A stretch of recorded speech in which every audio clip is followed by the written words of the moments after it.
a great time looking at the different audiences and how to speak to them. So we built not only a really robust website that could talk to developers, CEOs, and investors alike, but we built a content strategy around that.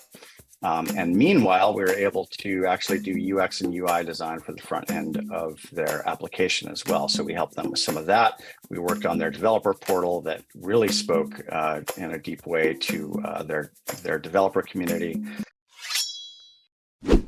Welcome to Business Ninjas, brought to you by WriteForMe, where you'll hear from business leaders who are out there growing their business and slaying it every day.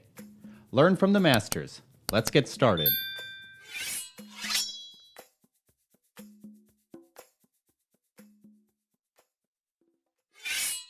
Hi, and welcome to another episode of Business Ninjas. I'm here today with Michael Myers, one of the founding partners of High Seas. How you doing today, Michael? I'm doing great. How are you doing? I am excellent, thank you. Appreciate you spending some time with us. Please tell us a Absolutely. little bit about yourself and about High Seas. Yeah, thanks. And again, thanks for having me on. Happy to be here. So High Seas is a full service digital agency. So we do a lot, we focus a lot on branding, brand activation, website design and development. And we started as a dev shop. So we are very deep on the technology side. So we handle a lot of technology solutions that a lot of our competitors can't handle. You use the term brand activation. Dive into that for a second for me. Tell me what that looks like in the land of High Seas. Yeah, so what it looks like for our creative team is, doing the normal deep dive of research into a company and their vertical, their competitors, what the landscape looks like, and of course the goals that they have moving forward. And looking at kind of what channels we can activate. So we need to make sure that the brand voice, any kind of visual communications, as well as, copywriting, copy style, messaging is activated specifically for those channels. So we want to make sure that there's a consistent brand voice, of course, but also the way you communicate on one channel is different from another. Of course, we throw around the term intentionality these days, but it's very important, and the tone is different on every outlet, and people are consuming content in new and different places than they used to, and we have to feed them what they will consume. What's the origin story of High Seas? When did you come to be? Well, so we are on 19 years now, and we started, back in the late 90s, I was working at a company called Information Resources. I was in the custom apps group. So we wrote custom applications for CPG clients, basically, both on the CPG product side, but also on the supermarket side. So we wrote analytics applications for supermarket chains, Albertsons, Safeway. But then we also worked with big companies like Dreyer's, Celestial Seasonings, and on and on. So CPG clients. Again, I was in the custom applications group. I was a coder at that time, writing these applications. And that's where I met my current business partner, Joe Auer, who was a project manager in the same group. So we worked together for 4 or 5 years at IRI. And towards the end there, we had a lot of lunches talking about, what if we set out and started our own thing? Well,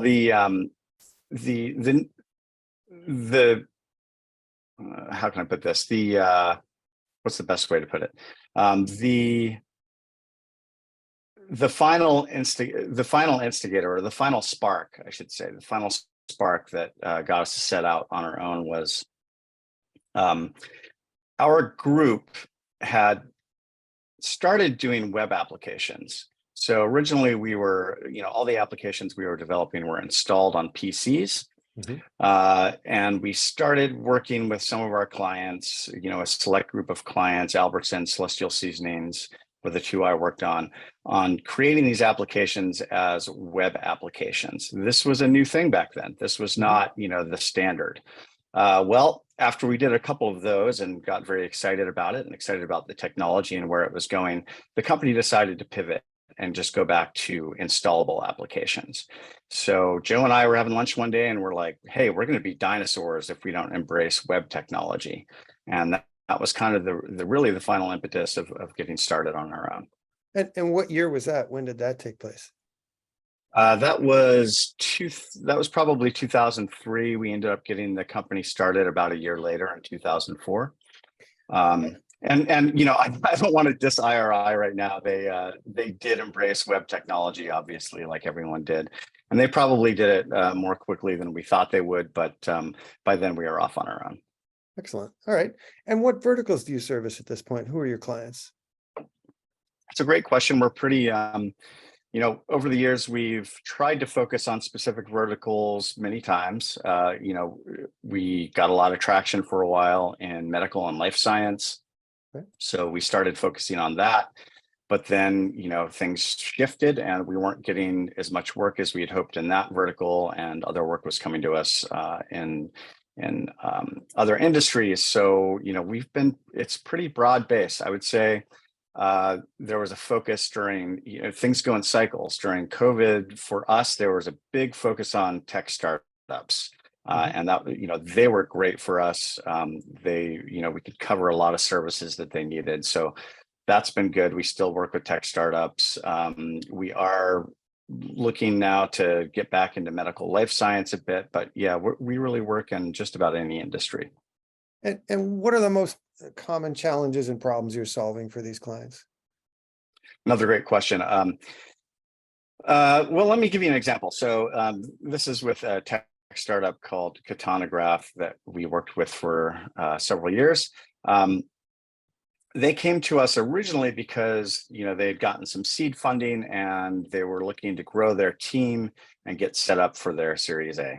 So our initial task was to do a quick branding and website design that was focused on recruiting so that they could recruit people to their team, recruit great people.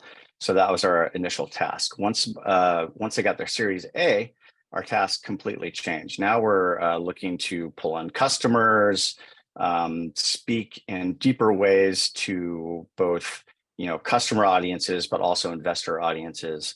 So, you know, we had just a great time looking at the different audiences and how to speak to them. So we built not only a really robust website that could talk to developers, CEOs, and investors alike, but we built a content strategy around that. And meanwhile, we were able to actually do UX and UI design for the front end of their application as well. So we helped them with some of that. We worked on their developer portal that really spoke in a deep way to their developer community, and you know, worked towards activating that community. So we cover a lot of services. Ideally, we can do all of the above, like I mentioned there. We even worked on big presentations for them, working on slide decks, collateral for big conferences. We did a big video for the Intel conference for them. So we can cover a lot of services. That being said, often we're hired just to do website development, or, to build an iPhone app, or, a cross-platform application. So we cover a lot of services. Like I mentioned kind of a little bit ago, we are able to go very deep on the tech side. So when tech challenges come up, or ways that we can, automate workflows, automate business processes, we can dive in there. And maybe a company hired us just to do their branding and their website design, their website development, which is great. But then they find out that we can actually kind of streamline their business through business process automation. Excellent. Hey, that sort of flexibility and broad skill set is super important in 2023. We've all got to be agile. Things change pretty quickly. Which brings me to my next question. Tell me about the COVID years. What was it like? How did High Seas weather the storm and manage to grow through COVID?